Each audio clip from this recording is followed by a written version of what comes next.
Hi, I'm Erin and welcome back to my YouTube channel.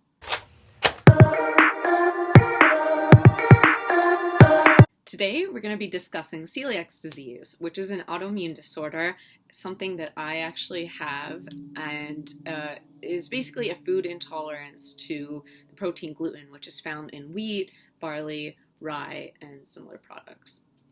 So I actually discovered I had celiac disease about 3 years ago, and I only decided to become gluten-free about a year and a half ago because I wasn't really experiencing negative symptoms, or so I thought, and I also did not want to give up pizza, pasta, and cakes, especially like lots of desserts. It was something that kind of scared me because I knew it was going to really change my entire life.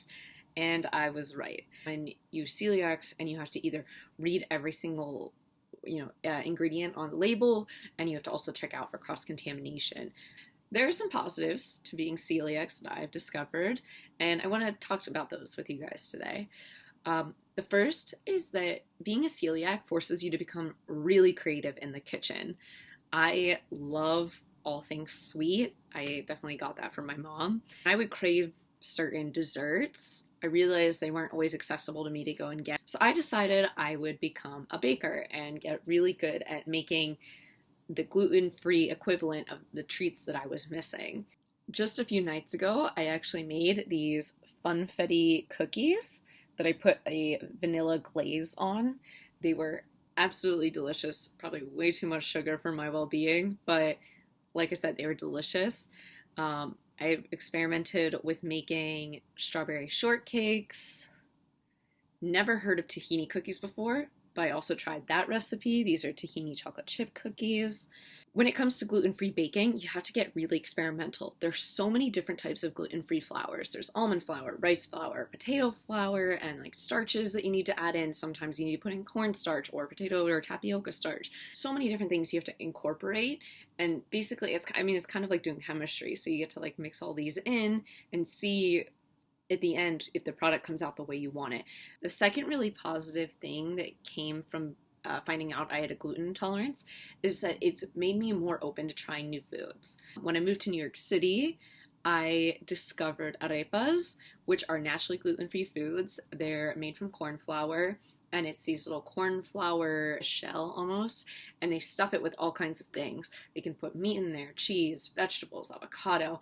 It is absolutely delicious. So now whenever my friends and family visit me in New York City, I will actually take them to an arepa bar because we don't have anything like that back home in Pittsburgh, so it's really cool to get them to try that. Another food I got to try is in Japan. I went to a restaurant that made gluten-free okonomiyaki. I had never had that before. I had not even heard of that before, but it was absolutely delicious. And it's basically kind of this like eggy, cheesy, scallion-filled pancake tortilla kind of concept with like a sauce on top.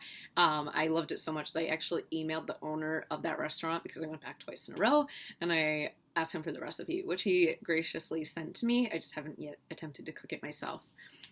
And finally, another food that is naturally gluten-free that I've tried since being diagnosed celiac is Ethiopian injera bread.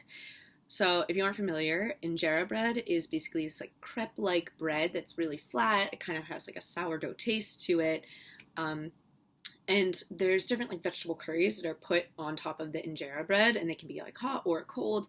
And you use the bread not only as a plate, but also as your like silverware. So you eat with your hands and you just dip the injera into whatever it is you're picking up. And that bread is naturally gluten-free. So that was really awesome to find. And that's a really fun meal to get with friends and family because it's almost, a form of entertainment too, because you kind of have to eat with your hands. And it's a family meal, it's, they're shared. So it can be a really fun experience. Being gluten-free can sometimes feel like a burden because you have to dictate what restaurants you and your friends or loved ones or coworkers go to.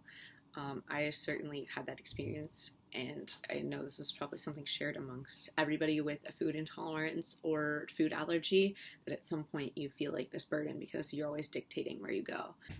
Because of this, I found other activities to do with people rather than just going to restaurants, and this has led to a lot more fun experiences in my life. So sometimes instead we'll do like an escape room, or we'll go and just picnic outside so I can bring my own food and everyone brings their own things, and then I don't have to worry about like cross-contamination. Or we'll just go to the movies. I've become a huge movie buff. So there's a lot of alternatives out there to do that don't involve food and can be a lot more inclusive for people like me who have these food intolerances. I think the most important thing when it comes to having a food intolerance is telling people and explaining it to them so that they understand how serious this is. If you have any questions about what it means to have a food intolerance or celiac disease, leave a comment below and I'll answer those questions. I'll also include some gluten-free recipes in the description so that you can try some of the things that I found to be really delicious.